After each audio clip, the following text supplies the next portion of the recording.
More than 800 drones in a single attack. Ukraine has just launched one of its largest aerial assaults deep inside Russia, and this time, Moscow was one of the main targets. Russia says its air defenses intercepted hundreds of Ukrainian drones, including a large number headed toward the Moscow region. But this isn't just another overnight attack. It shows how dramatically this war is changing. Instead of major movement on the ground, Ukraine and Russia are increasingly fighting for control of the skies, using drones, missiles, and long-range strikes to hit each other's weaknesses. So, why is Ukraine launching attacks on this scale? And why is Russia responding with even more pressure from the air? Here's what we know. According to Russia's defense ministry, Russian air defenses intercepted 822 Ukrainian drones during the latest large-scale attack. A significant number were reported over the Moscow region, while other Russian regions were also targeted. The strikes caused damage at several locations, including a major warehouse belonging to Wildberries, one of Russia's biggest online retailers. Russian authorities also reported deaths and injuries from the attacks, although casualty figures have varied across reports. The important point is that Ukraine is now demonstrating an ability to send large numbers of drones deep into Russian territory, far beyond the traditional front lines, and that is a major development in this war. Why is Ukraine doing this?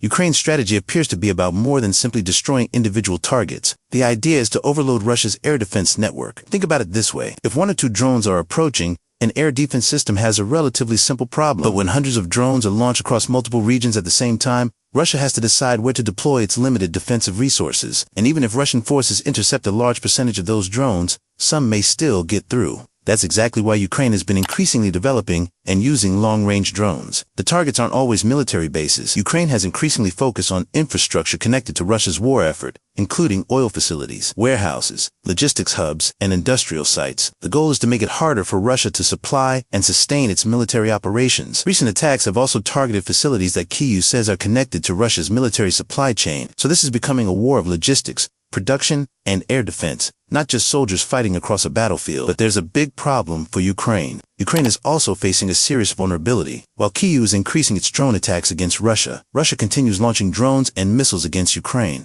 And Ukraine's biggest concern is its limited supply of advanced missile interceptors. The Patriot system is particularly important because it can defend against some of the ballistic missiles Russia uses. So while Ukraine is trying to overwhelm Russia's defenses with drones, Russia is trying to overwhelm Ukraine's defenses with drones and missiles. The bigger picture, and here's where this gets really interesting. But interceptor missiles are expensive, limited in supply, and cannot simply be produced overnight.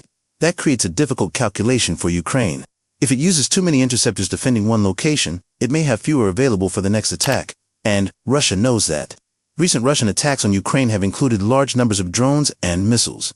While Ukrainian officials have repeatedly called for additional air defense interceptors, the ground war has not produced the kind of dramatic movement that either side would need to claim a decisive breakthrough. The front line stretches for roughly 1,200 kilometers, and large portions remain heavily contested or relatively static. That means the air war is becoming increasingly important. Ukraine cannot easily push Russia back everywhere on the ground. So instead, Kyiv is trying to make the war more expensive for Moscow by attacking infrastructure deeper inside Russia. Russia, meanwhile, continues trying to damage Ukraine's cities, infrastructure, and military capabilities. It's almost becoming a battle of endurance. Who can keep producing weapons, replacing drones, maintaining air defenses, and sustaining the war effort for longer? And that's why these massive drone attacks matter. One drone isn't going to change the war, but hundreds of drones arriving at the same time can force an enemy to spend enormous resources defending its territory. And if that happens again and again, the economic and military pressure can start to add up. What happens next?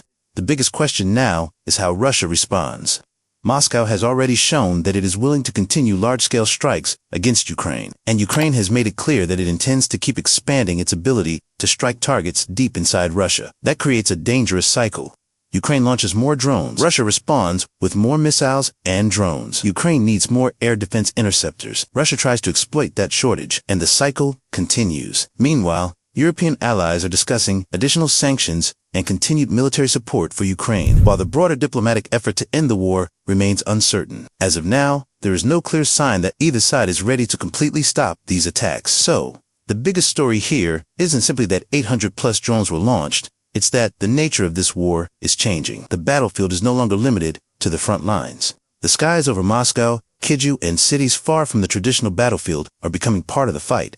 And as both sides develop longer-range weapons and larger drone fleets, these aerial attacks could become an even bigger part of the war. The question now is whether this strategy can actually change the balance on the ground, or whether it will simply lead to an even longer and more destructive war. What do you think? Can Ukraine's growing drone campaign actually change the course of the war? Let us know your thoughts in the comments. And if you want clear, easy to understand updates on the biggest stories around the world. Make sure to like this video, subscribe to the channel, and turn on notifications. Thanks for watching, and I'll see you in the next one.